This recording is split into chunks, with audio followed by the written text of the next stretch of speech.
अच्छा जी, derivation of radius energy. हमने बहुत से एटॉमिक मॉडल के अकॉर्डिंगली हमने डिराइव करना है रेडियस को और एनर्जी को। तो आपके पास सबसे पहले रेडियस को डिराइव करने से पहले कि अप्लाइंग जो बोहर्स ने हमें पॉस्टुलेट्स दिए थे उन्हीं को अप्लाई करते हुए रेडियस हम कैलकुलेट करेंगे।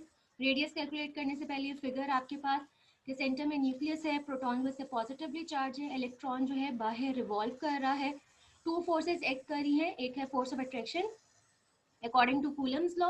ठीक है, कूलम्स लॉ क्या कहते हैं, कोई भी अगर टू चार्ज बॉडीज हो तो उनके दरमियान में फोर्स ऑफ अट्रैक्शन होती है, उसको कैलकुलेट करते हैं अकॉर्डिंग टू कूलम्स लॉ।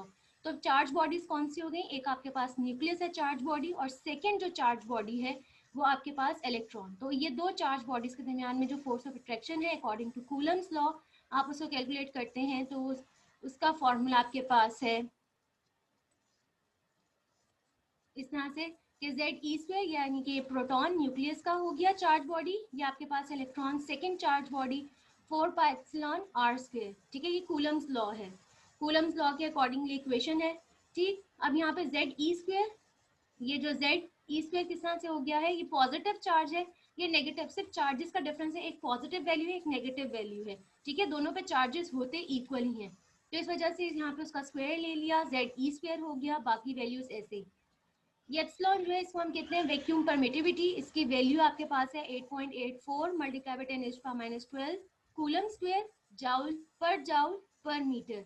ठीक है, अब इलेक्ट्रॉन को बैलेंस कर रही होती है आपके पास centrifugal force, this force of attraction is balance. अब जो फोर्स ऑफ अट्रैक्शन है ये किस तरह से बैलेंस हो रही है आपके पास, जो फोर्स ऑफ अट्रैक्शन किससे बैलेंस हो रही है, सेंट्रीफ्यूगल फोर्स से, जो कि आपके पास है mv स्क्वायर ओवर आर। अब यहाँ पे जो v है ये आपके पास वेलोसिटी है, मास हो गया। ठीक है, mass of electron, v velocity of electron जो भी इसकी स्पीड से मूव कर रहा है, r आपके पास रेडियस हो जाएगा। ठीक है, तो ये दोनों फोर्सेस जो है ये इक्वल अमाउंट में है,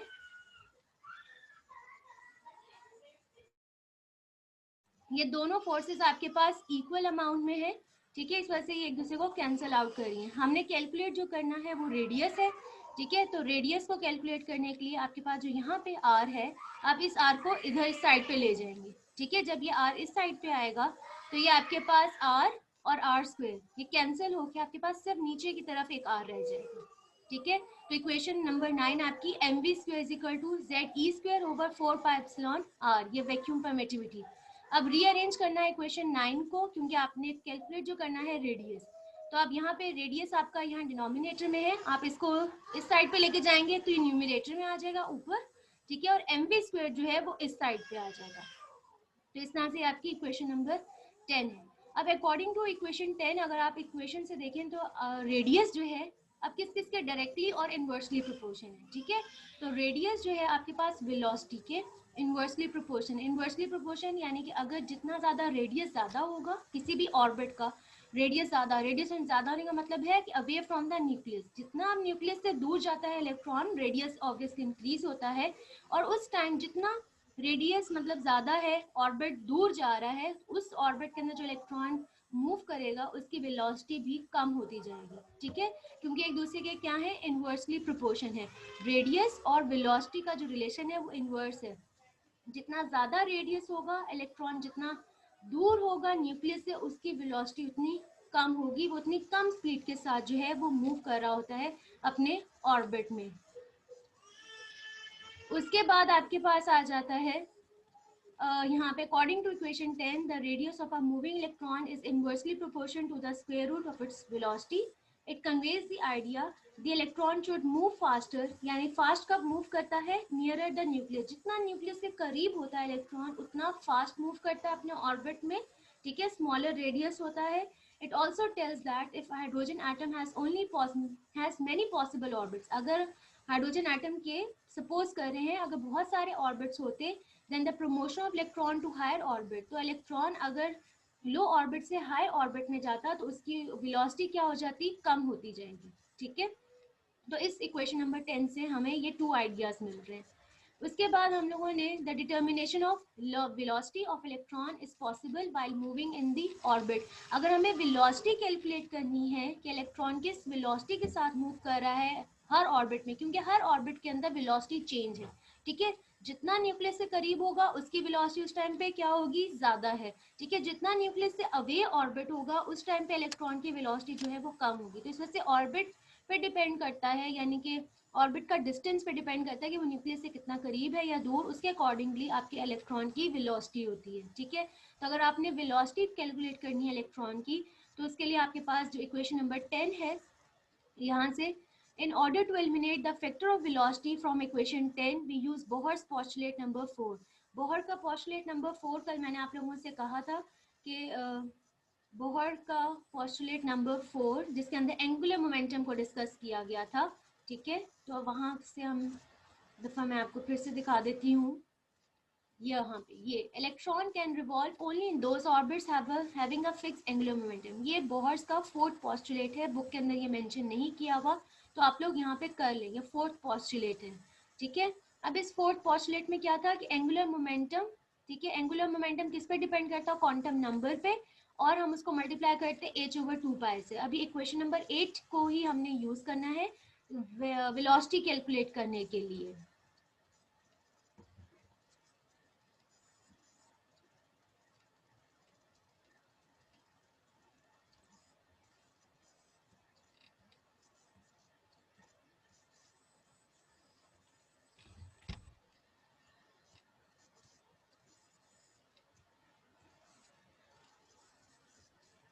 यहाँ पे अब आपने पोस्टुलेट नंबर 4 बोहर का यूज करते हैं, the angular momentum of electron, वही वाली क्वेश्चन नंबर 8 कि mvr is equal to nh/2π। यहाँ पे भी ये मास है, वेलोसिटी है, रेडियस है, ठीक है। n जो है नंबर ऑफ ऑर्बिट है, h आपके पास प्लैंक्स कांस्टेंट है, और 2π, ठीक। इस इक्वेशन को रीअरेंज करेंगे ताकि हमारे पास वेलोसिटी की वैल्यू आ जाए। तो रीअरेंजिंग इक्वेशन, तो आप यहाँ से क्या करोगे, वेलोसिटी को इधर ही रहने देंगे, मास और रेडियस ये आपके पास इस साइड पे आ जाएंगे, तो ये 2πmr हो जाएगी। अच्छा, अब इस इक्वेशन में, इक्वेशन नंबर 10 में हमारे पास वेलोसिटी सिंपल नहीं है, ये वेलोसिटी का स्क्वायर है, ठीक है। तो अब हम यहाँ पे भी ऐसे करेंगे, ये हमारे पास सिंपल वेलोसिटी है, आप इसका जब स्क्वायर लोगे तो क्या हो जाएगा, v स्क्वायर। तो ये लेफ्ट और राइट दोनों साइड्स के ऊपर आप स्क्वायर्स लोगे, तो ये n स्क्वायर, 8 स्क्वायर, ठीक है। 2 का स्क्वायर लेंगे तो आंसर आ जाएगा 4, पाई स्क्वायर, m स्क्वायर और r स्क्वायर। तो इस तरह से ये आपकी इक्वेशन नंबर 11। अभी आपके पास v की वैल्यू आ गई है, वेलोसिटी भी इस तरह से आप इलेक्ट्रॉन की इस फॉर्मूला से कैलकुलेट कर सकते हो, ठीक। अब इस वेलोसिटी की वैल्यू आपने पुट करनी है इक्वेशन नंबर 10 में, जो कि रेडियस वाली इक्वेशन थी, तो वहां पे आपने वेलोसिटी की वैल्यू को पुट करना है। आप किस तरह से करेंगे,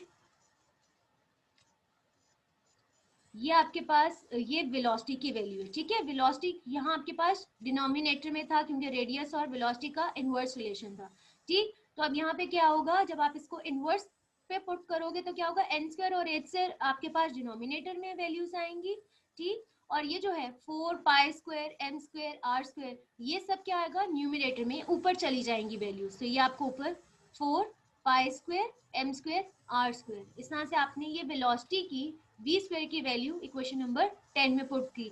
इससे हमने क्या किया है, हमने वेलोसिटी का फैक्टर एलिमिनेट कर दिया है, ठीक है। अब ये जो आपके पास इक्वेशन है, अब यहाँ पे वेलोसिटी नहीं है, ठीक। अब इस इक्वेशन को थोड़ा सा हम रीअरेंज करेंगे, क्योंकि यहाँ पे हमें बेसिकली चाहिए रेडियस। एक रेडियस आपको यहाँ पे नजर आ रहा है, और अगर आप यहाँ पे देखें तो यहाँ पे भी अब r स्क्वायर है, ठीक है। तो अब हमें रेडियस की वैल्यू कैलकुलेट करनी होगी। अगर ये रेडियस हमें कैलकुलेट करना है तो ऑब्वियसली हमें ये पता होना चाहिए। तो अब क्या करेंगे, r स्क्वायर यहाँ पे है आपके पास, ठीक है। तो r स्क्वायर और इस r को एक दूसरे से कैंसिल करना है आपने, ठीक है। तो वो किस तरह से कैंसिल हम करेंगे, या आपने रीअरेंज करोगे इक्वेशन, और ये इक्वेशन एकदम इनवर्स हो जाएगी, ठीक है। जैसे यहाँ पे और कुछ चीजों की कटिंग भी हो रही है, ठीक है। इस इक्वेशन में ऊपर नीचे कट कुछ हो रहा है, जैसे जेड ई स्क्वायर नीचे है, नहीं, ये आपके पास एज इट इज ही रहेगा। ये 4 और ये ऊपर नीचे 4 है, तो ये आपस में कट हो जाएंगे, कैंसिल हो जाएंगे, ठीक है। ये पाई स्क्वायर और ये पाई, ठीक है। तो यहाँ ऊपर आपके पास एक पाई रह जाएगा, ये वाला पाई कैंसिल हो जाएगा, ठीक है।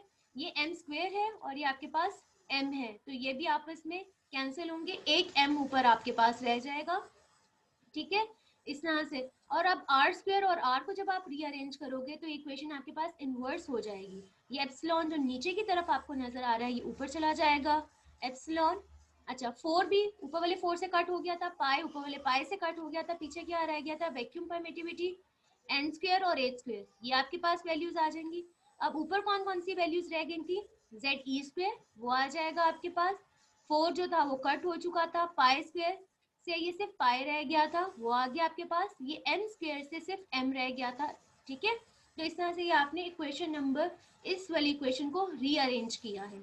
ठीक है, अब हम लोग बात कर रहे थे बोहर्स एटॉमिक मॉडल के हाइड्रोजन एटम की। तो हाइड्रोजन एटम के लिए अब Z क्या था, नंबर ऑफ प्रोटॉन। तो नंबर, अब कितने प्रोटॉन होते हैं हाइड्रोजन एटम के पास, सिर्फ 1 ही, तो Z इज इक्वल टू 1 हो जाएगा। तो अब इक्वेशन नंबर 12 किस तरह से हो जाएगी, यहाँ पे Z की जगह भी आप जब 1 की वैल्यू पुट कर दोगे तो इक्वेशन क्या हो जाएगी, epsilon n square a square over pi m e square. ठीक है, यहाँ से Z खत्म हो गया है क्योंकि 1 से मल्टीप्लाई करें आंसर आपके पास सेम ही आता है। क्लियर। उसके बाद यहाँ पे आप क्या करोगे, ये वैक्यूम परमिटिविटी है, कांस्टेंट वैल्यू पे आपने इसकी याद करनी है।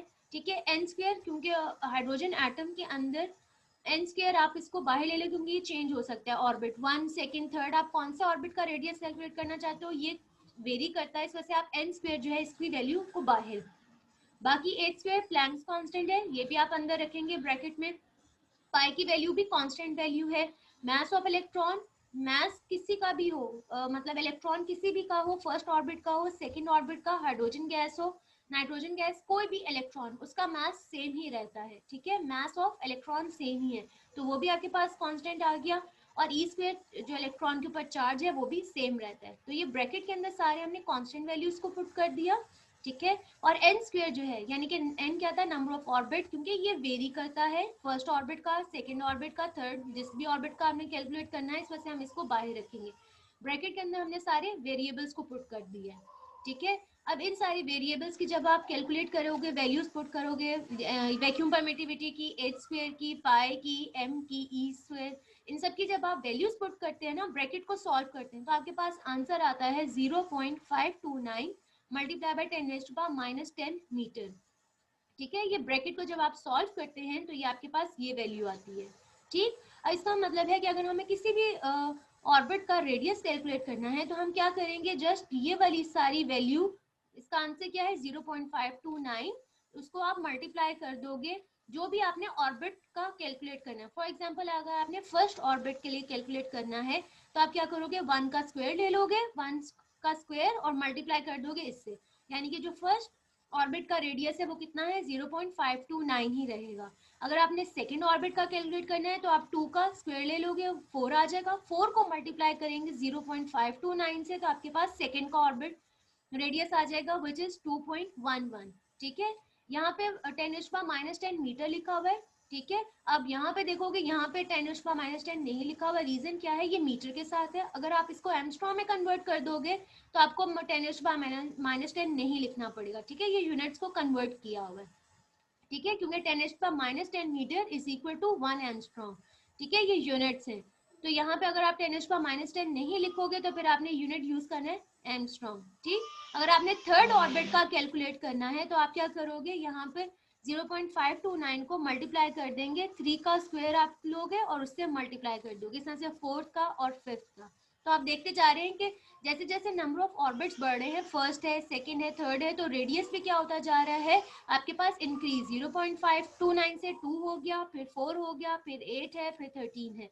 ठीक है, तो जैसे जैसे ऑर्बिट भी आपके पास नंबर ऑफ ऑर्बिट इंक्रीज होते जा रहे हैं तो रेडियस भी जो है इंक्रीज होता जा रहा है।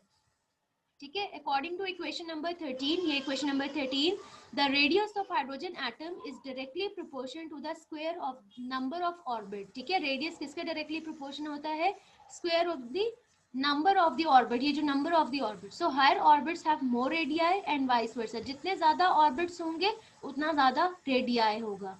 ठीक है, और उन्होंने कहा है ये जो ब्रैकेट के अंदर ये सारी चीजें हैं ये आपके पास कांस्टेंट फैक्टर है और इसकी वैल्यू आपने याद रखनी है 0.529 मल्टीप्लाई बाय 10⁻⁻10 एंगस्ट्रॉम। ठीक, उसके बाद अब आखिर में कंपैरिजन है आपके पास, the comparison of radii shows that the distance between orbits of hydrogen atoms goes on increasing. वो कहते हैं रेडियाई के दरमियान का जो डिस्टेंस यानी R1 और R2 के दरमियान का भी अगर आप डिस्टेंस देखो, ये 0 है, ये 2 हो गया, इनके दरमियान का अगर आप डिस्टेंस देखें वो कम है। ठीक है, अगर आप 2 से 4 पे जा रहे हैं तो ऐसा ऐसा डिस्टेंस यानी कि R2 से R3 रेडियस का मतलब जो नंबर ऑफ ऑर्बिट्स के दरमियान का जो डिस्टेंस है वो बढ़ता जा रहा है, ठीक है। इनका अगर आप माइनस करें, R2 माइनस R1 करें तो आपके पास 2 आंसर आते हैं, ठीक। और साथ में अगर आप कैलकुलेट करते जाएं, R2 और R3 के दरमियान में अगर आप डिस्टेंस कैलकुलेट करेंगे तो इनका डिस्टेंस बढ़ गया है। फिर R3 और R4 में देखें, ये 4 है और ये 8, कितना डिस्टेंस इनको माइनस करेंगे तो इनके दरमियान में डिस्टेंस कितना है, 4, ठीक। फिर R4 और 5 यानी 8 माइनस 13, तो आपके पास क्या आंसर आ जाएगा, 5 का, ठीक है। तो ऐसा ऐसा क्या है कि रेडियस के दरमियान के जो गैप्स हैं वो भी इंक्रीज करते जा रहे हैं, ठीक है। और ये किस तरह का ट्रेंड है, the second orbit is 4 times away from the nucleus, ठीक है। सेकेंड ऑर्बिट जो 4 टाइम्स क्यों है, क्योंकि आपने 2 का स्क्वायर लिया तो वो 4 टाइम्स हो गया।